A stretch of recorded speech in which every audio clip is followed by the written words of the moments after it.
Alors, bienvenue encore sur la chaîne. Merci encore de plus. Alors aujourd'hui, ce qu'on va faire, c'est qu'on va essayer de connecter la base de données on-premise à la base de données. C'est-à-dire qu'on va prendre la base de données on-premise pour pouvoir l'injecter, faire de l'ingestion la base de données, sur notre storage Microsoft. Donc, c'est ce qu'on va faire aujourd'hui. Donc, pour ça, on va regarder rapidement le chemin. Alors, je tiens à vous préciser, pour ceux qui ne sont pas encore abonnés à la chaîne, je vous demande vraiment, si vous pouvez d'aller vous abonner à la chaîne pour voir un peu ce qu'on fait. Si on parle de data, tous les métiers qui parlent des métiers, on t'apprend des métiers qui tournent autour de la data. Si tu l'as pas encore fait, je te conseille de partager la vidéo à quelqu'un, t'abonner d'abord, mettre un petit pouce bleu pour booster la chaîne et partager la vidéo. Merci beaucoup. Alors, ce qu'on fait, c'est qu'on est là, on prend une base de données en local, ici, on-premise, pour pouvoir l'injecter dans le Data Factory en vue de le stocker dans le Data Lake. Donc, c'est ce qu'on doit faire. Donc, pour cela, on avait déjà créé tous les ressources nécessaires. On prend le Data Factory, puis là on l'ouvre et puis on tombe sur cette page. Dès qu'on l'ouvre, on va tomber sur cette page. Alors je viens, je prends. Maintenant, là, on va faire le test. Okay. On va l'appeler pipeline test. Ok. Alors, ici, vous cherchez copie et données. C'est ça. Moi, je l'utilise plus en anglais, mais aujourd'hui, je l'ai mis en français pour un peu, voilà. Mais généralement, c'est en anglais. Mais sur ce compte, je pense que j'ai un compte Azure qui est en français. C'est pour ça que c'est en français. Alors, aujourd'hui, là, nouveau, vous allez chercher SQL.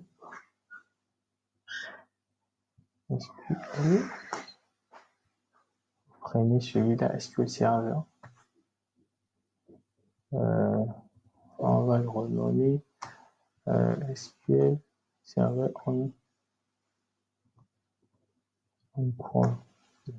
sur un promise. On fait là.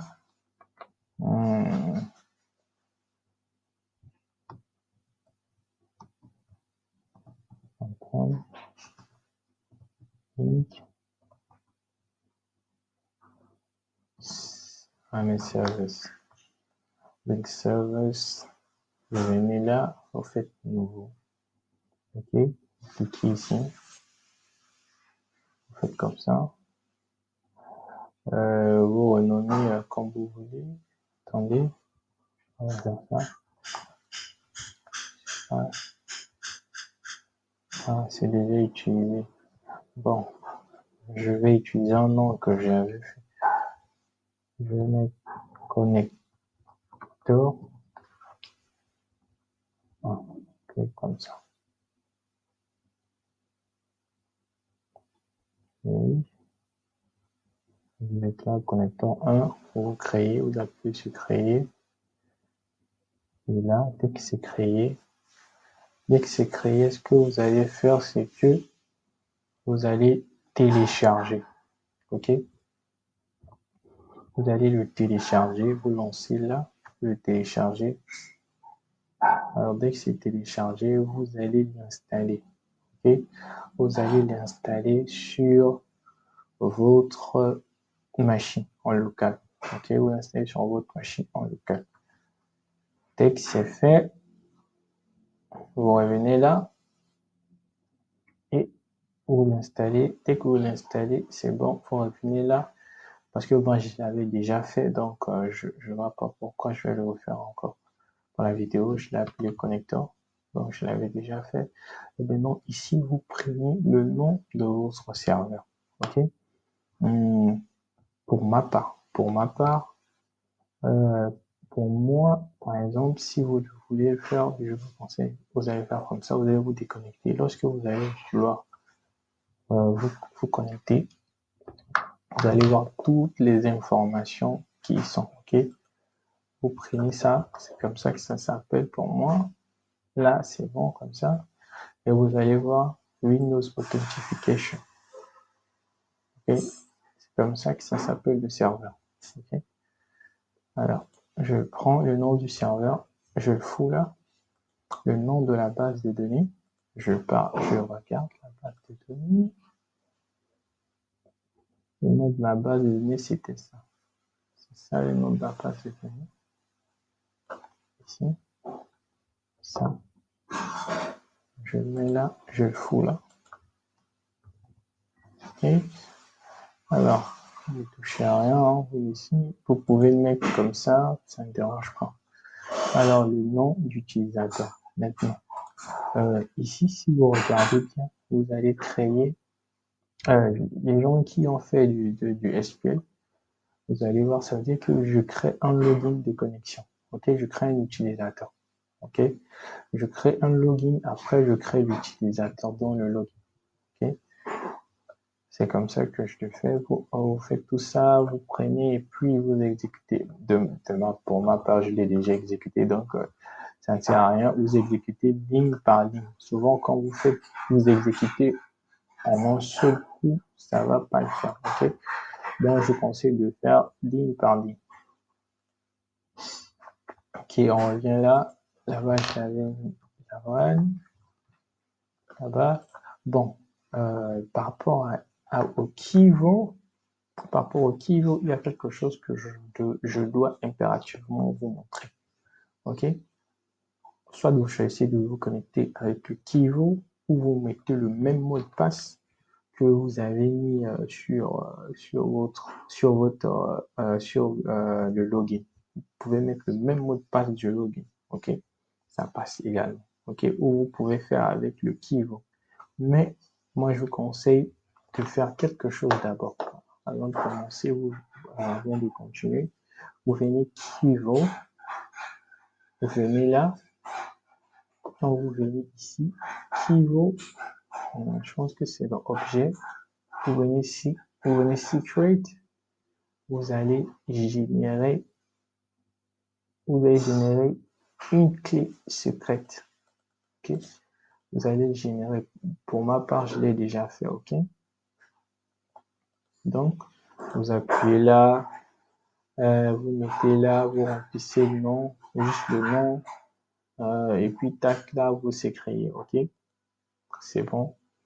Dès que c'est créé, vous venez là. Si ça n'a pas été créé, ok? Si ça refuse de créer parce que pour un premier temps, ça refuse parce que vous n'êtes pas administrateur, ok? Ce que vous allez faire, vous allez venir là, contrôle d'accès IAM. Ça admin ici. Vous venez là, attribuer des rôles, ok? Vous venez vous ajouter des rôles, ok? Vous prenez ça, attribuer des rôles. Vous venez ici, vous cherchez admin, ok? Vous prenez ça, administrateur Kivo, ok? Vous mettez là. Alors, vous faites comme ça, je pense que c'est ça. Vous prenez ça, vous choisissez ce que vous travaillez avec. On travaille avec ici. Et vous prenez ça, et puis, tac, vous sélectionnez. Vous sélectionnez, et puis ça va passer. OK? Tac, vérifier, c'est bon, tout est OK. Et tac, ça va marcher. OK? Maintenant, dès que vous finissez de faire, de mettre ça, maintenant, ce que vous faites encore, c'est quoi? Vous revenez, de plus, vous ajoutez encore un rôle. Vous allez venir taper là, qui vote. Moi, je pense que c'est tout. Je vais rentrer ici. Voilà. C'est bon. Parce qu'il y a administrateur, il y a secret keyboard. Okay. Normalement, c'est ces deux. Okay. Il y a keyboard administrator et keyboard secret. Okay. Vous activez ces deux. Okay. Vous devez les activer. Vous faites la même chose comme je vous ai montré l'autre fois pour pouvoir les activer. Dès que vous finissez d'activer, vous allez revenir là et vous continuez à travailler. Par exemple, si je prends ici, j'avais créé, vous pouvez prendre, créer un nouveau, vous mettez Kivo 1, blablabla, tout ça, ça marche, mais moi, j'aime pas trop utiliser ça. Ça me bouffe l'énergie. Moi, ce que je fais, c'est que je fais comme ça. Ok. Vous prenez optionnel. Peut-être vous prenez optionnel. On teste la connexion.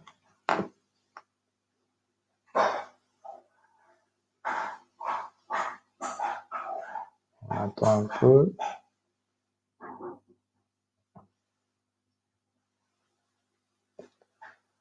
Il faut vous souvenir que le même mot de passe que vous avez employé, c'est le même mot de passe du login, en fait.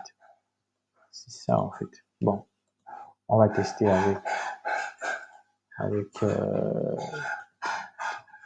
on va tester encore ça, va. Si ça va tenir, on teste. Non, ça ne donne pas. Le nom d'utilisateur, non. Ah, on a fait une erreur ici. Je vais prendre ça. Comme ça. Désolé. Teste la connexion. Je pense. Ah. Optionnel. Optionnel. C'est ça. J'ai compris ça.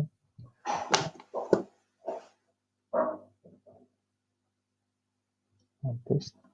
Exactement. C'est bon. On est bon. Donc, ne prenez pas ça, prenez ça. Ok, authentification, est-ce que vous prenez ça? Et je pense que tout est bon. Créer. C'est bon. Vous avez réussi à connecter la base de données on-premise, en local, et la base de données on-premise. Maintenant, si vous exécutez ici que vous ne voyez pas les tables, ce que vous allez faire, vous allez revenir exécuter ce code. En fait, ce code, c'est quoi? Ce code, c'est pour donner les droits. Si vous avez fait un peu de SQL, vous devrez comme ça donner des droits. Des droits. Vous allez donner des droits. Attendez. Je pense que c'est tiré. Voilà. C'est ça les commentaires. Ouais. Des droits. Ok. Ça, c'est pour donner des droits. Okay. Ça, c'est pour donner des droits pour pouvoir afficher toutes les tables de cette base de données. Okay. On va prendre ça, on va prendre l'adresse. Ok. Et vous allez cliquer sur OK. OK, c'est bon. Là, on est bon. OK, là, on est OK. Non, vous venez là pour la réception. Nouveau. Alors, vous allez prendre Data Lake. OK, vous tapez Data Lake. Et là, vous prenez Data Lake. Continuez. Vous prenez Parquet. Tac. Bon. On va laisser comme ça. Prenez nouveau. Data Lake Storage. Regardez comme ça. Ça, vous laissez là. Vous laissez là. Touchez à rien. Vous prenez, pour moi, c'est ça. Vous choisissez votre storage. C'est ça le nom du storage. Ça charge. Testons voir si ça marche. C'est bon, ça marche. C'est bon, on le crée. OK. Et on va dire que on va mettre ici. C'est bon. OK. D'accord. Tout est OK. Alors, on va maintenant tester. On va débugger pour tester si ça marche.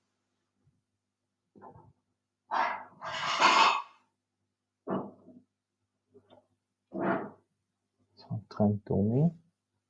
On a lancé le pipeline.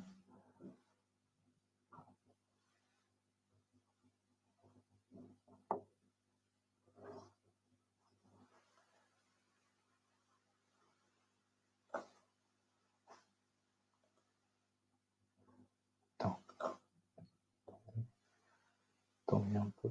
Je ne l'ai pas validé. Je pense que c'est pour ça. OK. On pense que c'est ça. Valider. OK. Ah, voilà. C'est bon. Tout est OK. Tout est nickel. Si j'essaie de consulter l'entrée, pas de message d'erreur. Je regarde un peu la metadata. Pas de problème. Tout est OK. Tout est nickel. C'est un peu de voir les détails. Parfait. Donc, on a réussi à connecter la base de données en local à notre storage, à notre data lake. Et si je rentre derrière et que je viens dans le storage, je viens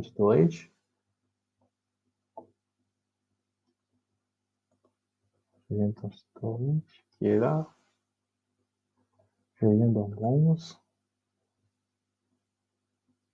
Vous pouvez constater avec moi qu'on a cette table. On a déjà la table qui a été transférée. Et c'est tout le travail. C'est tout ce qu'on devrait faire. Alors, en plus, je vous remercie encore d'être là sur la vidéo. Maintenant, pour la suite, ce qu'on va faire, c'est quoi? On va maintenant s'engager à faire le processus du pipeline dans la Data Factory, de mettre en place le pipeline de comment cette donnée va être transitée pour être transformée. OK? Donc, sur ça, alors je vous dis ciao ciao pour la prochaine vidéo.